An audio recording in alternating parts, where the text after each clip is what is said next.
Eccellenza, Aziz Sindku, Konsilliera, Onorevoli Ministri, persuni distinti, arċipriet, ħuti saċerdoti, u intom il-koll insara. Il-festa tajba lil kulħadd. Forsi dan il-Vanġelu mill-ewwel jalqilna l-ħitan ta' moħħna u ngħidu smijiet ħa nisemgħu forsi ġieli smajnieh. U forsi nistgħu ngħidu ma x'nistgħu nieħdu minn dan il-Vanġelu, x'jgħidilna dan il-Vanġelu. Ma speċjali llum f'din l-okkażjoni, jien ma nafx x'kombinazzjoni, però huwa Vanġelu profondament politiku. Profondament politiku. Il-lista tal-ismijiet kollha huma slaten, rejjiet, mexxejja li kienu fir-responsabilità tal-poplu ta' Iżrael. Allura diġà din tpoġġina f'perspettiva differenti, b'mod speċjali dal-għodu. Tantu politiku li San Mattew qatt attent illi jgħid ktieb in-nisel ta' Ġesu bin David bin Abram. Min ġie l-ewwel Abram jew David? Abram ġie ħafna qabel David. Imma billi David kien is-sultan u billi San Mattew għandu f'moħħu li jippreżenta lil Ġesu bħala sultan, bħala politiku, allura San Mattew jgħid ktieb in-nisel ta' Ġesu bin David l-ewwel bin Abram. Jerġa' il-kelma David, il-kelma Ludija, l-Lut għandhom mod kif iħarsu, kif jifhmu l-ismijiet differenti minn tagħna. Aħna nifhmu it-tifsira tal-isem, l-etimoloġija. Il-Lut jifhmu il-valur numeriku tagħhom, kull ittra, kull konsonanti għandha valur numeriku. U l-valur numeriku tal-kelma David, Dawid, u n-numru 14. U n-numru 14 smajnieh jidwi fil-Vanġelu tal-lum. Min Abram sa David kien hemm 14 nisel. Min David sa l-eżilju 14 nisel. Mill-eżilju sa Ġesu 14 nisel. Mhux veru, hawnhekk il-Vanġelu żbalja fl-aħħar għax m'hemmx 14 nisel, mill-eżilju sa Ġesu hemm 13 nisel. Issa naraw għaliex. Allura Vanġelu profondament politiku li jmissna kollha kemm aħna kull min għandu x'tib ta' awtorità, imissna fil-qalba tal-qalb tagħna. L-ewwel impressjoni li tieħu minn dan il-Vanġelu hi li kull sultan imsemmi u sempliċement ħolqa, ġokatina twila. Allura Alla ħares xi sultan, Alla ħares xi mexxej, sa ċertu punt anki jien, anki aħna s-saċerdoti, mhux qiegħed ngħid għal dawk li huma fl-awtorità ċivili biss. Alla ħares xi ħadd minna jimla rasu, Alla ħares jien nimla rasi li kollox idur miegħi. Alla ħares nimla rasi li d-dinja bdiet miegħi u se tispiċċa miegħi għax inkun żbaljat bl-ikraħ. Jien sempliċement ħolqa ġokatina twila. Jien sempliċement isem fost ħafna nies oħra qabli u oħrajn li ġejjin warajja li aħna msejħejn issa naraw biex inwettqu x-xogħol tagħna, biex inwettqu l-ħidma tagħna. U l-Vanġelu jgħidilna li min il-ħidma tagħna. Interessanti ferm. Għax dan il-Vanġelu San Mattew għandu filosofija politika partikolari li tista' tgħinna kollha kemm aħna. L-ewwel qabel kollox San Mattew jaraf illi kull sultan, kull re għandu effetti fil-ħidma tiegħu anki fl-aspett spiritwali tal-poplu, fl-aspett spiritwali tan-nies. Ma jistax il-politiku iħares biss lejn l-aspett materjali, dak importanti. Però meta l-aspett materjali, il-well-being ekonomiku, il-well-being tan-nies jispiċċa biex jeskludi, iwarrab fil-ġenb, jew sfortunatament jipprova jissostitwixxi, jkun substitute tad-dimensjoni spirituali tal-bniedem, tal-mistoqsijiet profondi li għandu l-bniedem, is-servizz tal-politika ma jkunx kif jixraq, ma jkunx to the full, ma jkunx kif għandu jkun. U bil-maqlub, jekk is-servizz tagħna bħala saċerdoti, allura aħna li nippruvaw inħarsu u ngħaddu l-fidi Is-servizz tan nirriservaw biss għall-aspett spiritwali jew spiritwaliżmi maqtuwejn mill-art, aħna ma nkunux qegħdin nagħmlu servizz lil fidi, ma nkunux qed nagħmlu servizz lil Ġesu.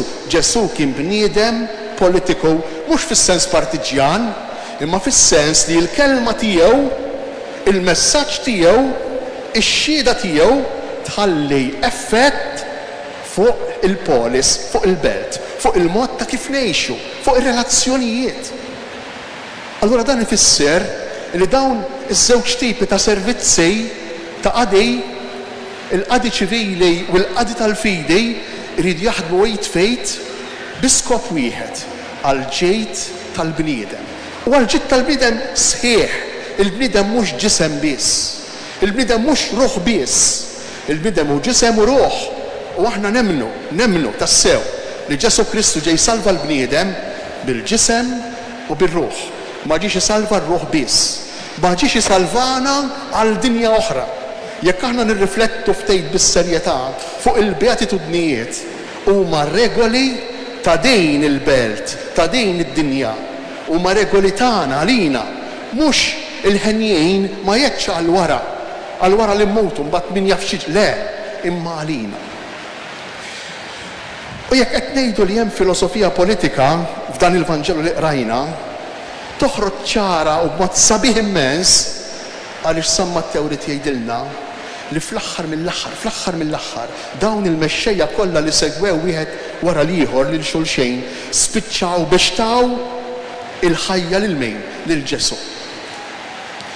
U interessanti għax hawnhekk San Mattew għandu ħsieb profond u sottili li jien inħoss li jista' jgħinna ħafna, kollna kemm aħna.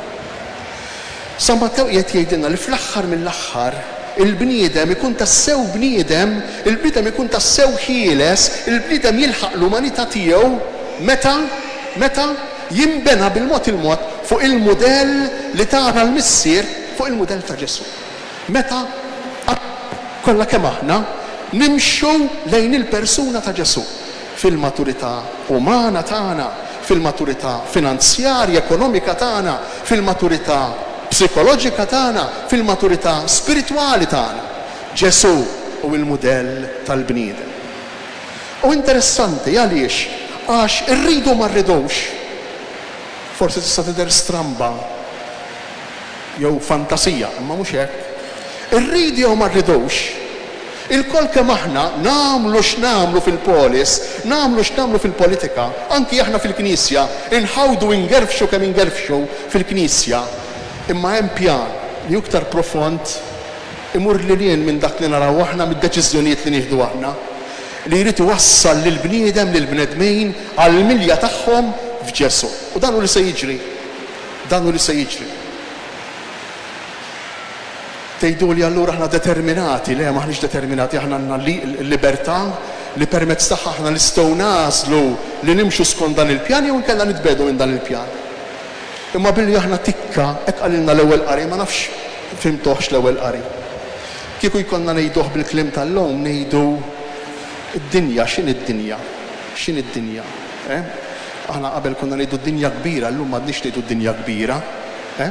U aħna fejn qegħdin aħna tikka Malta, tikka. U jerġa' aħna kull wieħed u kull waħda minna tikka fit-tikka. U d-dinja tikka fl-univers. Id-dinja jtikka fl-univers. U ma tieni mmur nimla rasi li jien se niddeċiedi se nagħmel għażliet, li jien se mmexxi, li jien se ndawwar l-ewwel hemm pjan li huwa wisq aqwa minn dak li naraw bajnejna. Li huwa wisq ikbar minn dak li aħna niddeċidu naħsbu. Hemm pjan ta' ħelsien ta' salvazzjoni għal bnedmin għalina kollha kemm aħna li jaħrabilna minn idejna. Aħna nistgħu nikkollaboraw f'dan il-pjan jew intelfuh dan il-pjan. Għandna sem fih imma llum jew għada il-missier li lna ħalaqna li kull wieħed u kull waħda minna ħalaqna għal ħelsien dik li ngħidu las-salvazzjoni. Għall-milja tal-umanità tagħna, allura rridi jew ma rridux, aħna maħluqin biex darba biex ġurnata nidħlu flena fil-milja tal-missier. Irridi jew ma rridux. U nagħmlu x'nagħmlu, naslu x'naslu. U wara kemm inkunu mingħajr nisma' se nieħdu deċiżjonijiet liberali, se nagħmlu għażliet li ma jaqblux mal-fidi, se jmor nagħmlu x'nagħmlu, illum jew għada aħna mixjin f'dik id-direzzjoni. Aqraw filosofi politiċi veri, tajbin, u waraw x'jgħidu jekk jaqblux ma' dak li qiegħed ngħid jien b'xi mod jew b'ieħor. Allura dan xi fisser? Dan ifisser illi jekk aħna nagħmlu għażliet skont il-Vanġelu, min se jgawdi Ġesu? Se jgawdi l-poplu, se jgawdu n-nies. Jekk aħna nagħmlu għażliet illi lill-bniedem imexxuh iresquh lejn Ġesu u mhux ibeduh minnu, aħna se ngħinu lill-bniedem jilħaq il-qofol tal-umanità tiegħu. Jekk tgħiduli kultant aħna jkollna nimxu fejn irid il-poplu. Ġustament. Għax id-demokrazija titlob, ġustament. Imintom tafu bħali u iktar minni illi ħafna drabi aħna rridu min jiftħilna għajnejna. Għaliex? Għax faċli ħafna nilbsu nuċċali li ġalna naraw sa mneħrna. Jew ftit lilin minn imneħrna. Faċli ħafna. Faċli ħafna nippruvaw insolvu l-problemi ta' issa u x'jiġrilna. Noħolqu iktar problemi għal mbagħad. Imma l-importanti li l-poplu bħalissa sodisfatt, li l-poplu bħalissa bħalqu magħluq, li l-poplu bħalissa kuntent u jċabċab. Jiena naħseb li nkunu qegħdin nagħmlu nuqqas ta' servizz lill-poplu meta naġixxu b'dan il-mod. Jiena naħseb li ma nkunux qegħdin inkunu għaddejja tad-dinjità, tal-libertà illi għalja sejħilna dak li għamilna l-missier li ħalaqna Alla l-imbirek. Ma nkunux qegħdin ngħinu lin-nies jinbnew fuq il-persuna ta' Ġesu illi fl-aħħar mill-aħħar aħna l-kol kemm aħna imsejħejn biex nixbħu. Però, u nikkonkludi bija, dan il-Vanġelju għamilna kuraġġ kbir. Għaliex? Dan il-Vanġelu jemmen illi il-politiċi jemmen illi r-rejjiet islaten wieħed wara l-ieħor. Jemmen illi il-parti l-kbira minnhom jaġixxu u jiddeċiedu b'intenzjonijiet tajba. Anki jekk nisbaljaw, anki jekk imbagħad ngħidu ma mestix għamilt hekk, mesti għamilt mod ieħor qed ngħid għalija l-ewwel wieħed. Għaliex jagħmlilna kuraġġ? Għax Alla jidħol ukoll biex isalva l-iżbalji u l-inganni tagħna.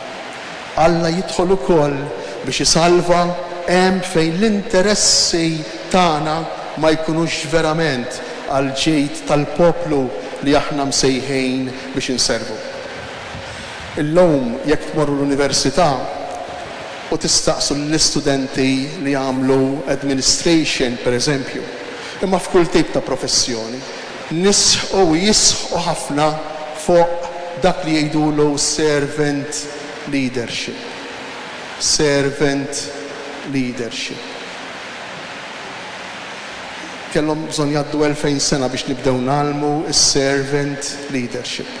Biżejjed taqra l-Vanġelu kapitlu 13 San Ġwan u tara lil dak li hu verament leader li jilbes il-fardal, jinżel għall-kubtejh, jaqbad l-ilma, jaħsel ir-riġlejn tad-dixxiep li wieħed u jixxuttahom u jgħidilhom kif għamilt jien lilkom jekk tridu tagħmlu intom ukoll lil xulxin.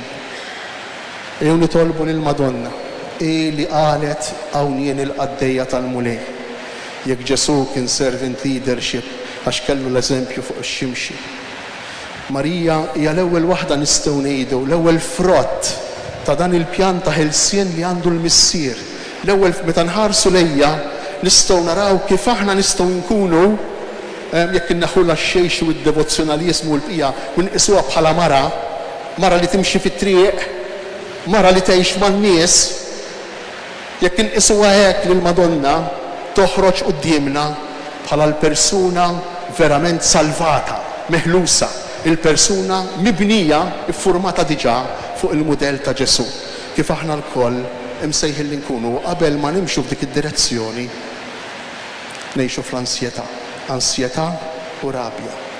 Ansjetà u rabja li forsi huma żewġ emozzjonijiet dominanti fis-soċjetà ta' żmien minkejja il-well-being ekonomiku.